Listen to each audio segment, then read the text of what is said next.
to the WPI Sailbot user manual. Right now we're going to go through your kit that you need in order to go on any water testing event. So it's this lovely kit right here. It says property of WPI Sailbot. The paper or the page is attached in the actual document, so you can change the names at the top. Right now it has Kellen and Sierra's name and phone numbers on it in case it's lost, but you guys can change it for your specific team. So there's a couple important things in here that you want to remember every time that you go out for testing, and I'll kind of go through them real quick. So first we have some diapers and some sponges. Yes, these are important because if you have a leak, you're going to need to throw them in the boat for any case, just to kind of pick up any extra water that might be around.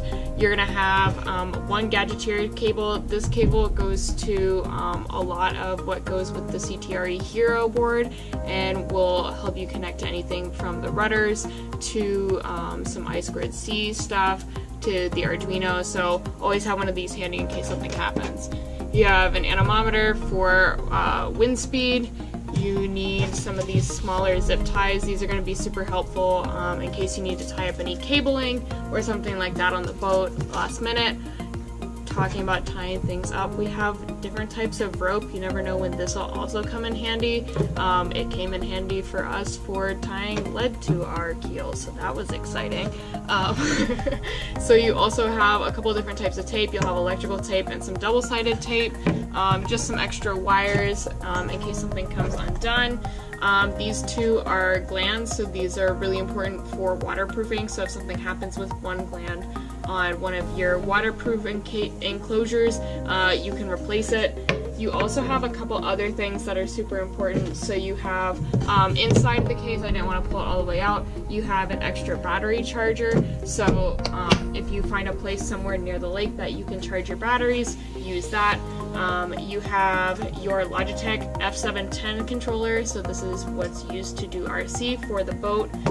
You have these thumb screws, so the thumb screws are important for installing things like your rudders as well as your movable ballast, so you'll need these, and your keel. That's also important. There's also this lovely magnet with a tab on it. This is to turn on your rigid sail and the boat itself, so don't forget this because you won't be able to do anything without it. You have a Sharpie because you never know when you'll need one. We've got a Phillips head screwdriver. That's going to be important when installing things like this really small screw that connects your trim tab to the rigid wing compartment, I guess.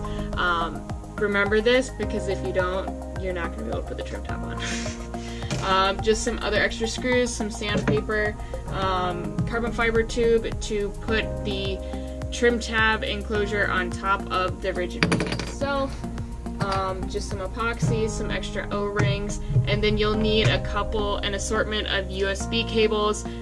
So you'll have a USB-B cable, a micro USB cable, and then a mini USB cable. You need them all for all the programming. It's really fun. Other things that you need to bring on top of all that fits in the kit, you'll need your laptop for code. So I personally use a Mac and a Windows computer, one for the Arduino coding and one for the Visual Studio. Make sure you bring both, or at least have it on GitHub so you can upload it to anything. 2 PFDs or personal flotation devices, pretty much just bring your life vest just in case.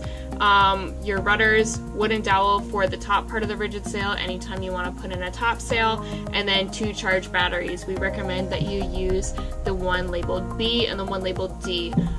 But other than that, that should be about everything for the kit. So make sure you take that with you every time you go out for testing. Thanks, guys!